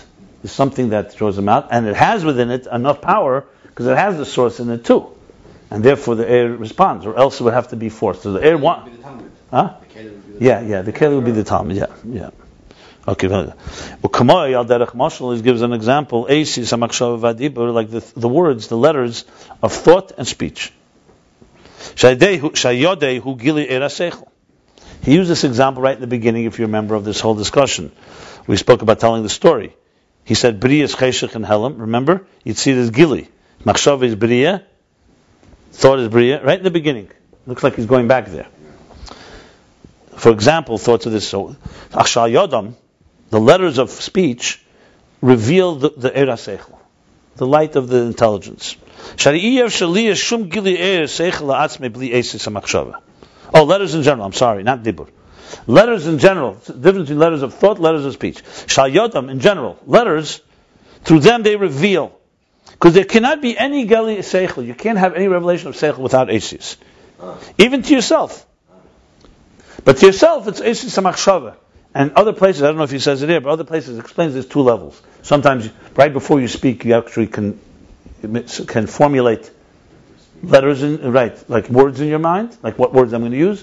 But there's a letter of speech where you don't sense the letters, but it doesn't mean there are no letters, because as soon as you're thinking in structured terms. It's just that it's like overwhelmed by the energy of the idea, so you don't sense it. When you speak, remember I said even when you read words, you can be so consumed with the idea that you don't even notice the letters. So letters are like letters that underwater you're not going to see them. But without them there's no expression, because the unconscious with the mind, before you begin.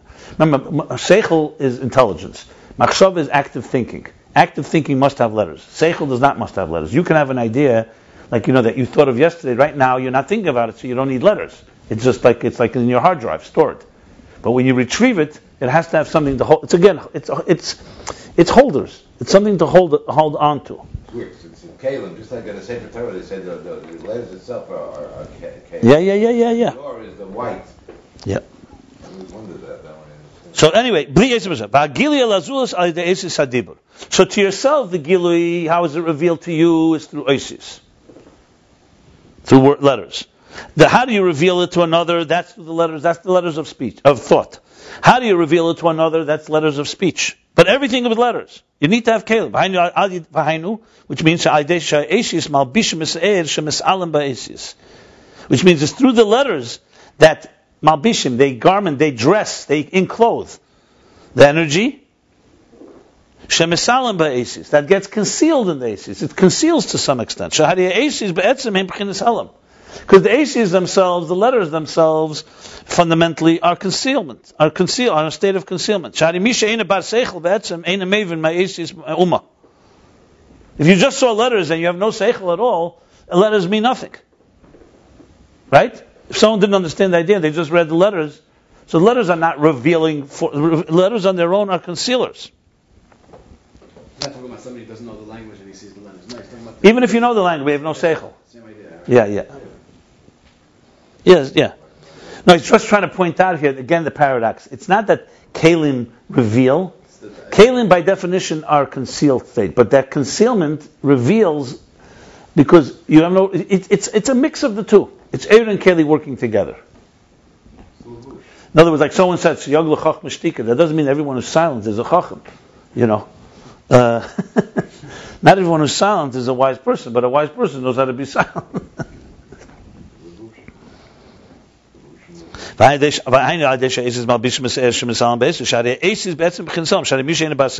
Someone's fundamentally not an intelligent person, will not understand from the letters anything. That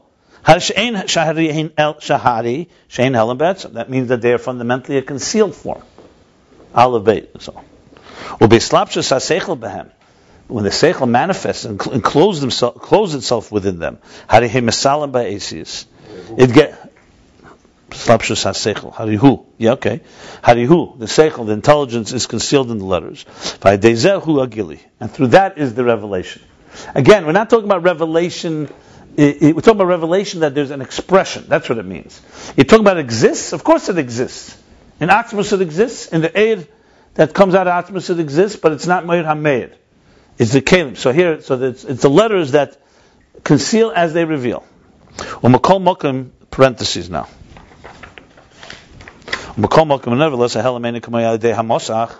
Nevertheless, let's not make it too much. It's only a helam k'tas. This concealment is not like a curtain. What's the example for that in letters? So when letters that are completely disorganized, that completely conceal. Like we say a riddle, or stam gibberish. Shemalim legam. But I would say, sometimes you have a chida, you have a where the letters are reversed, esis perches type of thing. They completely conceal. By contrast, organized letters, the energy manifests in them. Which means it's revealed in them. And through this clothing, through this manifestation, they are malbishim umechasim shemalim mala'ev alzehu agili. And in this manifestation of the idea in the letters, they dress, they clothe them, umechasim, and they conceal, shemalimim, and hide, cover, and then hide the energy. And through that is a gili. So it's not total concealment; it's channeling, you can call it. The bekol mokim. Because in any situation where there's no manifestation, where the idea remains not manifest, not enclosed, there's not going to be any gili from the perspective of the letters.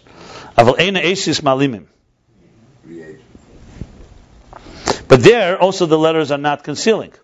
So notice, if you have an idea that's not manifesting, there won't be any revelation, but you also won't have any concealment. In chemistry it's called a reagent, I think. Free agent? A reagent. A reagent. A free radical. And then clothing, or the manifestation, is the revelation of the of the light, the energy in the letters. However, in the islapshus, they conceal. It's basically concealing, revealing at the same time. It's like an intense entity, intense energy that has to be concealed for it to reveal. Too much concealment is letters that are disorganized. This is all a parenthesis, by the way. The same thing is the nimshal. So mashal is an example. Nimshal is the... He asked me the other day, how do you translate a nimshal? Yeah. Analog. Analog. He had a word that he used. What was the word he told me? He asked me himself. But he had a word. Did he use it? Nimshal. Analog. Analogy, I think so. But he had a word, proverb. The moral. I think he said the moral, like the moral of the story. Yeah, you could say, it's the moral. It's the lesson from it, yeah. The moral or the analog, okay. Kamakin about nimshal in the analog or in the moral, let's use it and see if it works. The manifestation of the energy in the container, husha'er, mizgala. How long does parentheses go, by the way?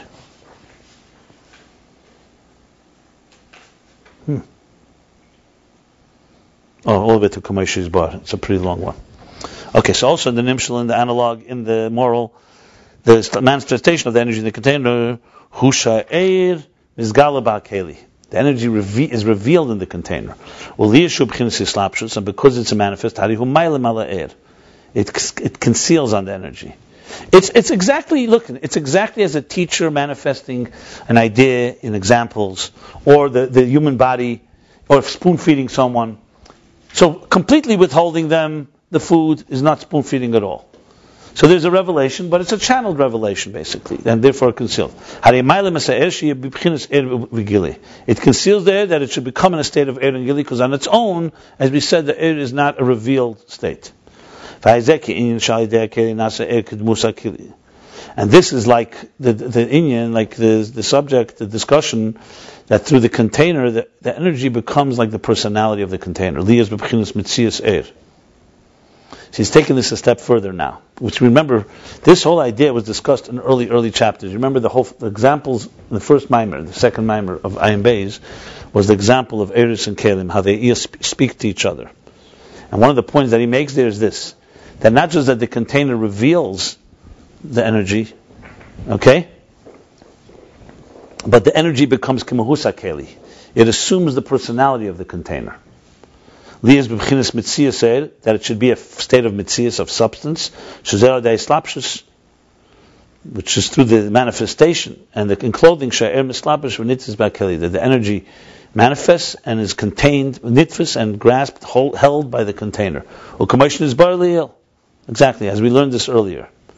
So basically, he's repeats, but he's talking here in a little different context. Here he wants to bring out how the air on its own is not in that state.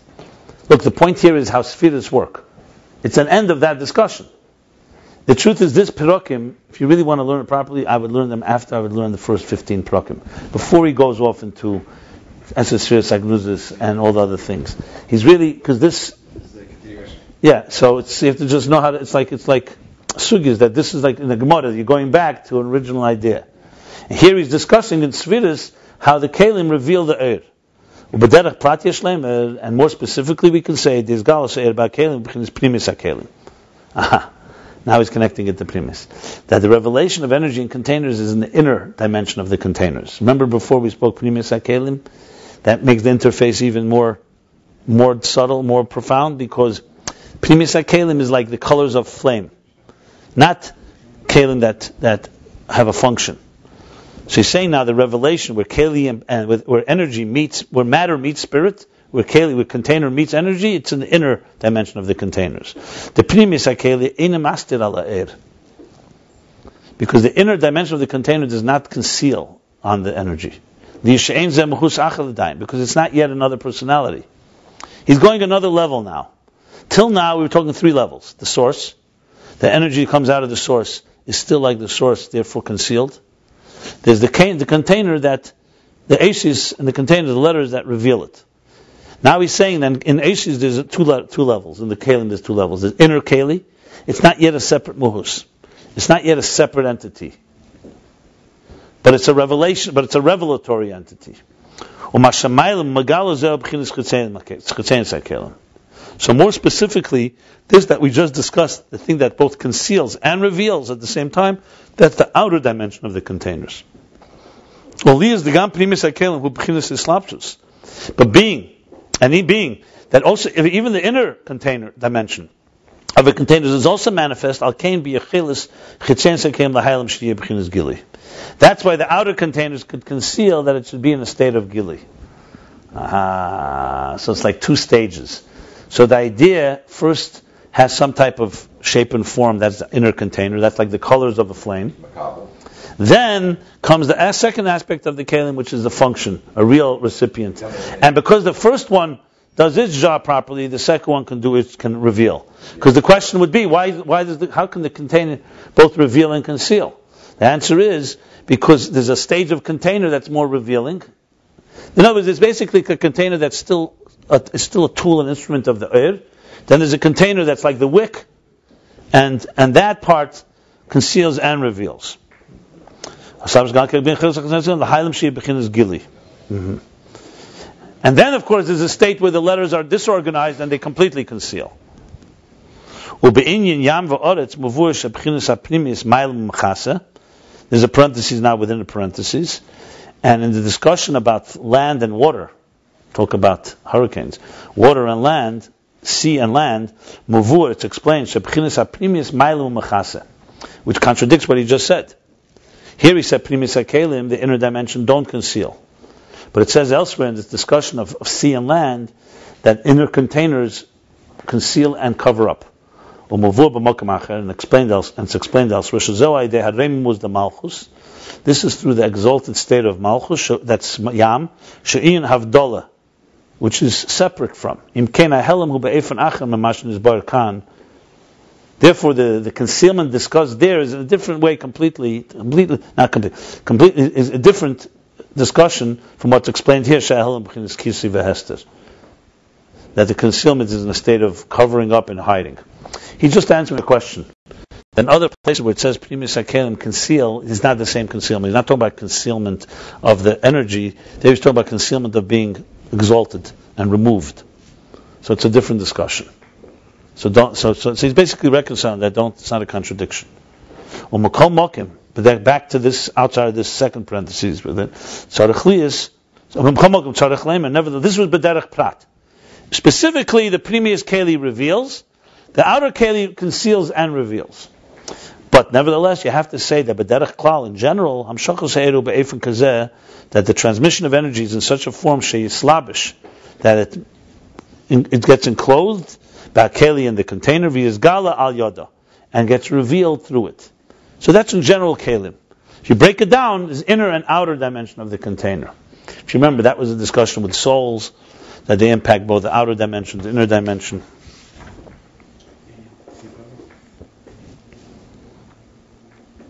Yeah. It really comes down to how much there is, how much existence there is, and how much revelation there is. Okay. And this is what we say, that the transmission of the energy is b'midu mishkal. It's with a measure and weight. Meaning there's a parameters. And this is through the preface, through the tzimtzum, of the concealment, which is also example of a keli, as we shall discuss. So basically, what he's saying here is that the keli, where it's keli, the first place will be the tzimtzum, of course, which is also a form of a keli that we shall soon discuss. Now back out of the parentheses. So this long parentheses, or relatively long parentheses, which began at the bottom of the previous page. What did he say right before that? He's talking about Oisis, that through the letters it conceals as it reveals, or reveals as it conceals. Yeah, it reveals through concealing. An example of this, the moral of this above, the example of this above, the example of what? Of Oisis, letters of thought and speech, is like this. Without the containers, there'd be no there'd be no revelation, there'd be no light and gili and revelation. And specifically through the containers, that the energy radiates, illuminates. And even though that the purpose, even in the original of the energy, yeah, even though the original purpose, what's the whole purpose of air coming out of Atzmus in the first place?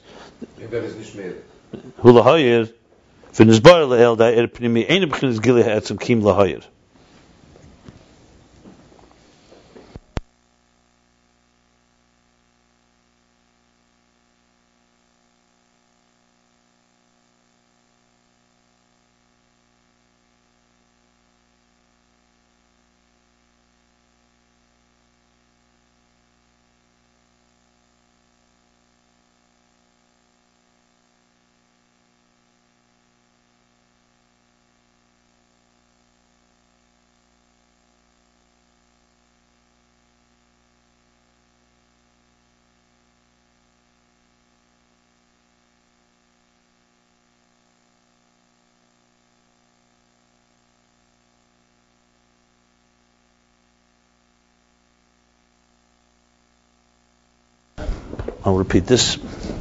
So now is a question. We just said without the containers there can be no energy, revealed energy, and through the containers there is energy, and the whole explanation of it at length, with all the examples. And though the purpose of the transmission and revelation of energy for Atmos is to radiate. And in Hizbar we learned earlier, that the imminent energy is not to reveal the source, but to radiate into the worlds, or else we wouldn't even, that's the whole purpose of it. So you could say makif, the transcendent energy, or the root of it, maybe. So the question is, why the energy on its own, therefore, and the light on its own is not a radiating light, it's without the containers. The inyan in this is, that even though the purpose is to radiate, this is what I said earlier. I asked this question. Why didn't he make the air? I asked the question the other way around. Why didn't he make the air in a way that it should go straight to the kelim? Why does it retain its nature that it doesn't go to the kelim? He's just saying, because the purpose is that it should be in a state of air specifically. And that is through being attached and cleaved to the essence. to the source. Therefore, also when it transmits and is revealed, it would not have been a radiating energy, only through the containers. So let me explain this. I explained it basically. We have to retain, if the air becomes too comfortable with the containers, or wants to go, or just revealing on its own to something below it, in other words, the teacher, as he's teaching his students, wants to always be back with his original teacher. If he loses that connection, then he's compromising even his students. Because that's the connection that retains the integrity of the idea, retains the integrity of the flow. So it's not like, oh, you know what, I was a makabel for half of my life, and now I become a mashpia. You're always a makabel, you're always a Talmud Chacham. You don't become a Chacham, you're always a Talmud Chacham. If you lose that element of Talmud, that Reishus Chachma Yiras Hashem, then you're not worthy to be a real teacher. But you could say, why not? Now I'm a big teacher. I spent my years in yeshiva. No, because Eir's role is to reveal the source. It's not to be wise. It's not to be a teacher. That's just the role you play. That's not your role to be a teacher. So the role of Eir is not to radiate. The role of Eir is to be an agent of God in existence. What you said earlier, the Eir Pnimi is in order to Lohayir. That's the purpose of it, because that's the whole purpose of it. Is why else? Why do you exist? You exist in order to radiate. But your personality shouldn't be, oh, now I've become a radiator. That's not your role. Your role is not to be a transmitter. That's the point. Your role is to express the source. That's all that matters. So that's a fundamental difference here. So taka the Eir. Now, what about Eir HaSeviv? You could say Eir HaSeviv. There, it's not even to radiate at all. There, it's completely just a transcendent. It doesn't even recognize containers, so to speak, at least not in a direct way. And that's also necessary. That's like I said. That's the chief of staff. That's like the servant. Well, his role is only to, what does God want? The Ratzon. What does God want? He wants you to go dig a well, you go send the message, and so on. But what about the Kesser of each world? Of Kesser. But what's Eir Pnimi? Eir Pnimi is already, you have a role. And you have to do your role properly. But don't think that all you are is an agent. So Kalim ultimately is the thing that really brings us out. So there is an element of Eir L'Hoyer. Now, the Eir's purpose is to radiate, not just to reveal, but the way it radiates is by being by retaining its connection to the source. So even as the Eir enters the container, and it senses the source in the container, and knows it's the kavanah, the Eir has to always want to go back to the source, and keeps reminding the container, this is not our natural place. Being an element of transcendence into the world. I don't want to use the transcendence because it's pnimi, but it's lefi erech the kelim, yeah. But it's not real transcendence because it's still not God on God's terms. It's God on the existence terms. It's existence. Yeah, like in nature. Then there's a state where you come to that we're not even discussing. But this is Sfiris in El Pnimi. Sfiris and Agulim will be a whole other level. There, it's to come to recognize there's a God beyond existence. Here, it's it's God within existence. And God. When I say beyond existence, this is also beyond existence. Obviously, it's God, but it's. Yeah. You can say that. It's all mushal. It goes all the way up to Atma. It's the same thing happening. No, I always disagree with you when you say this because this is the lazy way out. So what do you have to learn this whole thing? You say it's all the same thing. It's the first to understand this, but it's the beginning of you want to make it all one thing, so that way we don't have to break it. I'm not saying that at all. I'm just saying it's completely out of our dimension. But if you even Soviet has to look up and find out. You would never say that if you were doing the Avodah of it. You're saying it in Haskalah. It's just it's like someone says the number 1,000,000 is just one more zero than the number 100,000. Right? No, 1 second. But then Avodah means that are you able to relate to those levels of Avodah that are just the same? Why? Because it's very different.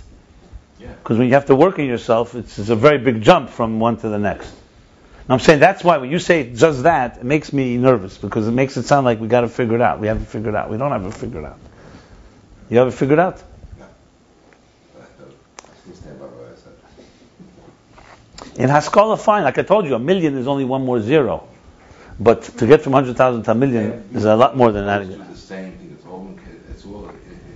That's a very fundamental thing to know. Okay, fine. Anyway, so this is Sotso Kalim, so that's what's going on here. So the energy has to retain the thing. So even while you're, in other words, so even when you're involved in tachtenim, in the kelim, to do what you have to do, and you're doing it even with a chesha, because you know it's the kavanah, the air reminds you, this is not your place. There's something beyond, and you have to always know that. It's not, kelim is not the natural place. That's what the air is reminding. Kitzur, here's a summary. It's an entry heavy pedic here. Vatamhu, and the reason for this is mishum desheresh hakelim l'mayla misheresh ha'er. The reason for this, reason for what? That the air is, that the kelim are able to draw down the energy against their nature. Remember, we said that it retains its nature, is because the root of the containers is higher than the root of the energy. And energy, being that it's gili, it senses this root of the kelim in the containers, which the containers themselves are concealed, don't sense. That's why it transmits and is drawn desire and deep desire, cheshek, to illuminate the containers. And that's why it was established in the whole cosmic order that there should be, the beginning should be wedged in the end. And this is what, meaning that the containers draw the energy, and also, not only do they draw the energy, they also cause it to illuminate. Through the containers they become a radiating and illuminating energy. Because Atzmus on his own is not light, revealed. It's the same thing, air that extends from Atzmus is not revealed. For both reasons. Because its own Maila, because of its own, that's what its personality is such, and also because it is cleaving to the source. So there's no revealing going on. It's not in a state of a substance called air that's light. It's like air of the Yesada Eish. It's the root of it. It's the root of revelation, but not revelation. And the containers, and through the containers which conceal on energy, through them they become a radiating, illuminating light. Yes. You could say, I wanted to just add this word, is the source of light. Yesada Eish is like the archetype of fire, but it's not fire. The source of air is air, but it's not air in a revealed way. And that's the way it should be. Like the letters of thought and speech. That enclose the intelligence, and conceal it on it. And through that concealment, through that enclosement and concealment, is the revelation. Then parenthesis says, and Islapshus who is galas ba'malbish, and the Islapshus is galas ba'malbish, is by Malbish is the one. Getting dressed. Yeah, it's a revelation of Malbish in the one that's getting dressed. He's